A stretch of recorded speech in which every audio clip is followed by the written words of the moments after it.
The sound of laughter spilled out from the cantina, sharp and cruel like shattered glass in the night. Rosa stood beneath the flickering lantern light, her body trembling inside a gown she never picked, stitched from red velvet scraps. Thin as a sigh, meant to reveal all and conceal nothing. Each seam scratched against her skin like regret itself. She wanted to vanish.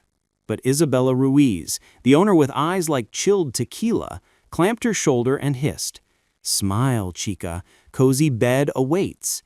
Gentlemen." The words tasted like ash on Rosa's tongue. She had uttered them 100 times tonight. Every time felt like fading a little more. The men outside gawked. Some chuckled. Some tossed coins at her feet like she was a sideshow act. Rosa bent to gather them, hands quivering, not from want, but because Isabella watched from the porch with that whip in her grip. One coin rolled away into the lamplight and halted at the boots of a stranger. Jonah Hale, a tall man, silver in his beard, steady in his gaze, the kind who looked like he'd witnessed paradise and perdition and lived to rue them both. He came for the midnight stagecoach, but what he saw froze him solid. The girl in the red velvet looked like somebody's child, somebody's sorrow. Rosa raised her eyes and whispered again, "Cozy bed awaits. Gentlemen." Her voice broke midway, like she was pleading for anything but what those words implied. For a heartbeat, Jonah nearly walked on. He'd sworn to himself years back, never to meddle again. The last time he tried, a fleeing girl wound up buried on the prairie, and her blood had haunted him in every nightmare since. But now, that same disgrace stared right back at him, in the eyes of this young woman. He spotted the bruises on her wrist, faint violet circles, like shattered promises. And when she shifted, the red velvet caught the lantern glow, revealing just enough to make the crowd laugh anew. It wasn't allure. It was degradation, draped in cheap trim. Jonah turned his face away, but his hand lingered on the coin at his boot. Small silver piece, heavy as remorse. He picked it up, wiped off the dirt, and set it on the bar inside. "A hot meal for the lady," he said. The barkeep scowled. Isabella laughed, but Rosa looked up, bewildered, then thankful, as if no one had ever bought her anything that didn't demand her spirit. Outside, the night breeze swept through the town of Tombstone, carrying the scent of mescal, sweat, and sand. Somewhere, a stagecoach horn wailed, long and lonesome. Jonah didn't know it yet, but that small gesture, that single coin, would drag him back into a life he had tried to abandon. And as Rosa sat in the back room eating her first hot meal in days, she wondered, who was that stranger? And why did his eyes look sadder than my own? The back room behind the cantina smelled like stale lard and chilies. Rosa perched on a wooden stool, spooning broth that was mostly water, but it was warm, and that was enough to make her shut her eyes. It had been days since she'd tasted anything that didn't come from a flask or a stranger's palm. From the hallway came the sound of laughter again. Isabella was forcing another girl to dance for tips.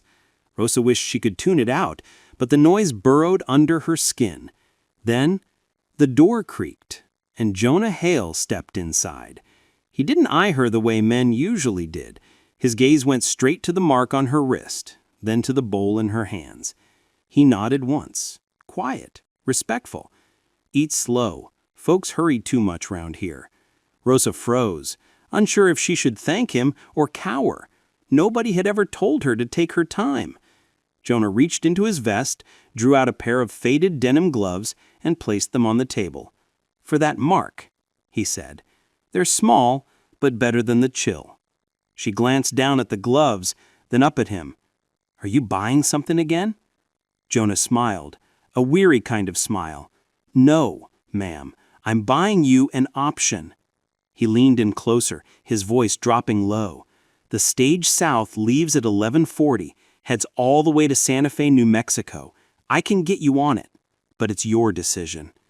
Rosa's heart leapt. A stagecoach, escape. It sounded like a dream spun for a fool. Isabella would flay me alive before I reached the street," she whispered. Jonah nodded slowly. "She might try, but she's got phony claims, and I've got a wire that can torch her fibs faster than she can scribble 'em." He paused, eyes distant. "Used to be, I was the fellow who shuttled documents between saloons and the stage lines. Most times, I carried grim news. Once in a while, it freed somebody, carried words that jailed men or released them. Guess I still know how to make a message matter." Rosa blinked. "You talk like you know the rules." He chuckled softly. "I don't know the rules. I just despise tyrants." For the first time that night, Rosa laughed. It was brief, unsteady, but it was genuine. She slid the gloves on. They fit perfectly, almost like they'd been waiting for her. When the clock in the cantina struck 11, Jonah stood and straightened his vest. He looked at her one last time. "If you want out, be at the depot by the windmill. Nobody checks there after midnight." Rosa nodded, but her gut nodded with dread. Every noise outside felt like boots closing in. Still, she gripped the gloves tight. They smelled of denim and earth, of a man who'd seen too much, but still gave a damn. As Jonah melted into the night, Rosa whispered to herself, just loud enough for the shadows to catch, "Cozy bed awaits, gentlemen." But this time, the words didn't ring like a falsehood. What she didn't know yet was that the midnight stage to Santa Fe carried more than just a fare to liberty. It carried the spark of everything that would reduce her past to cinders. The wind that night was arid, whipping dust through every gap in the depot wall. Rosa waited by the windmill, clutching the denim gloves tight, her heart pounding like a drum in a trap. The stagecoach rumbled in the dark, dust swirling up like a plea that might go unanswered. Jonah Hale emerged from the gloom, vest buttoned high, hat pulled low against the gusts.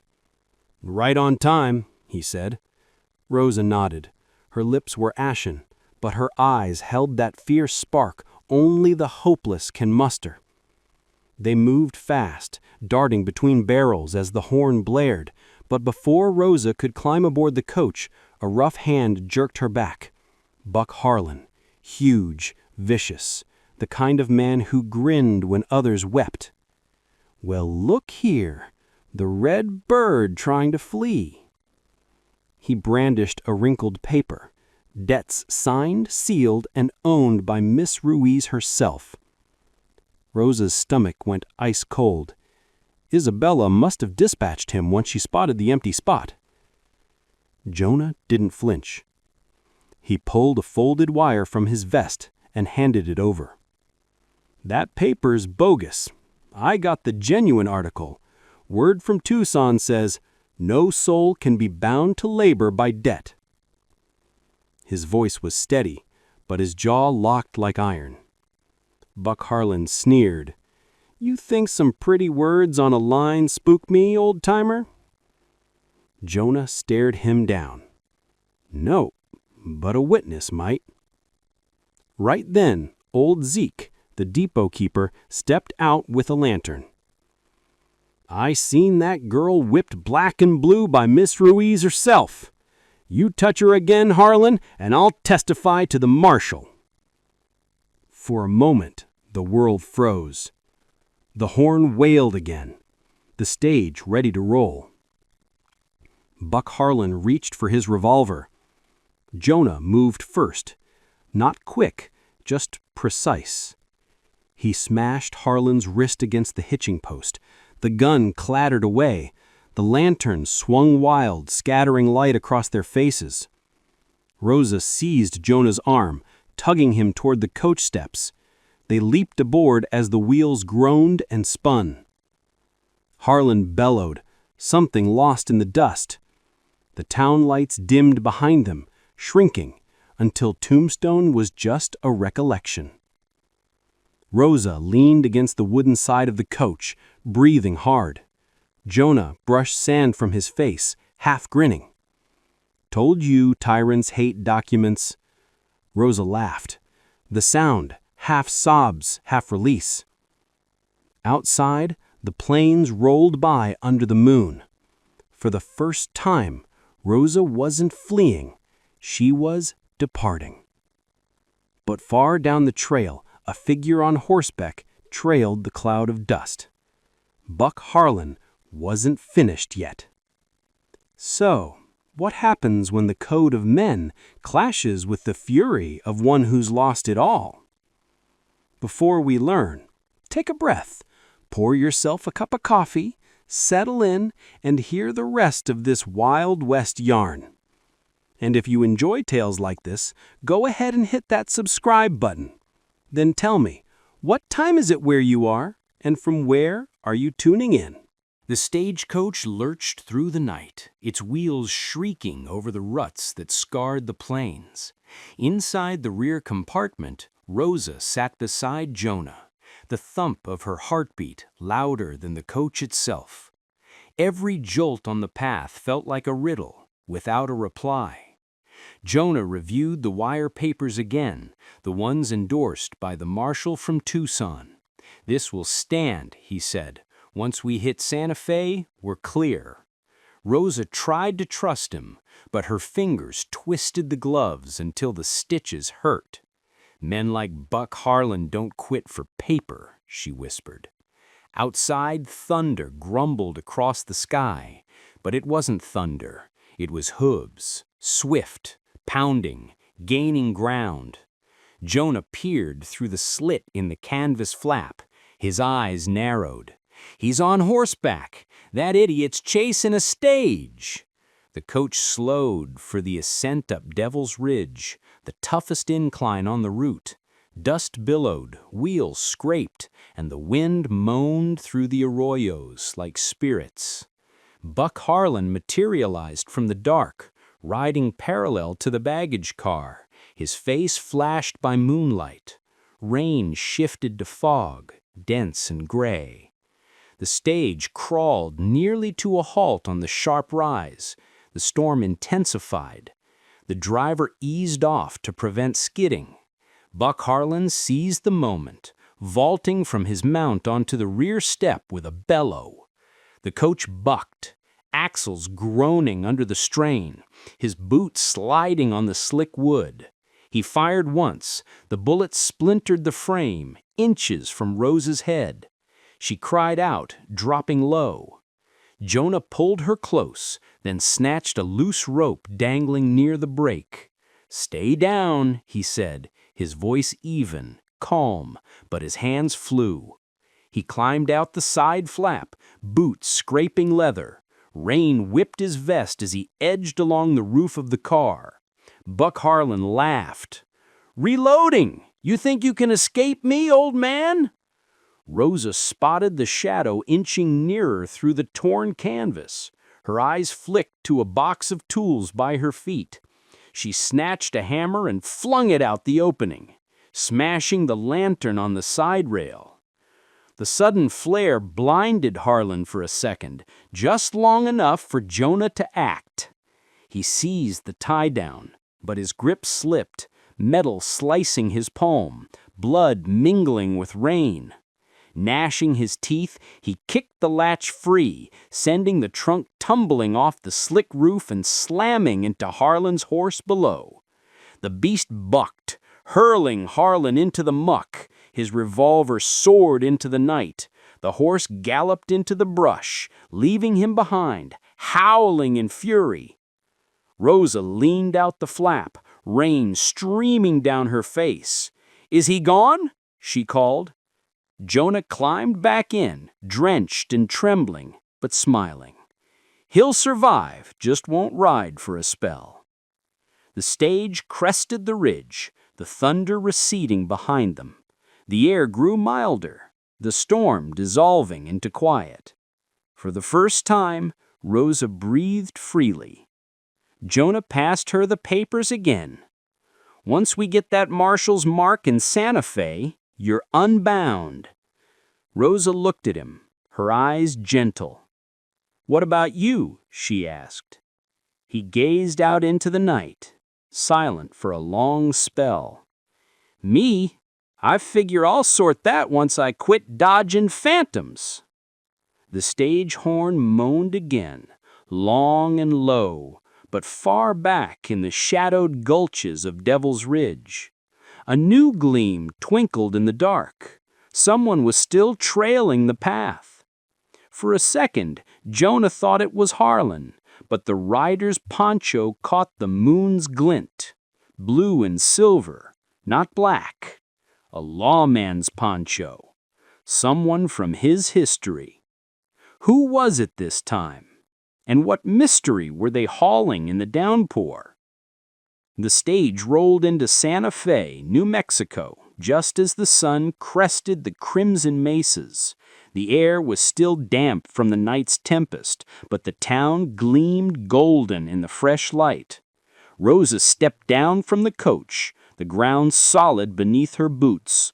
For the first time in years, she wasn't quaking. Jonah followed, his boots caked with mud and chill, his vest ripped from the scrap, but his eyes were serene.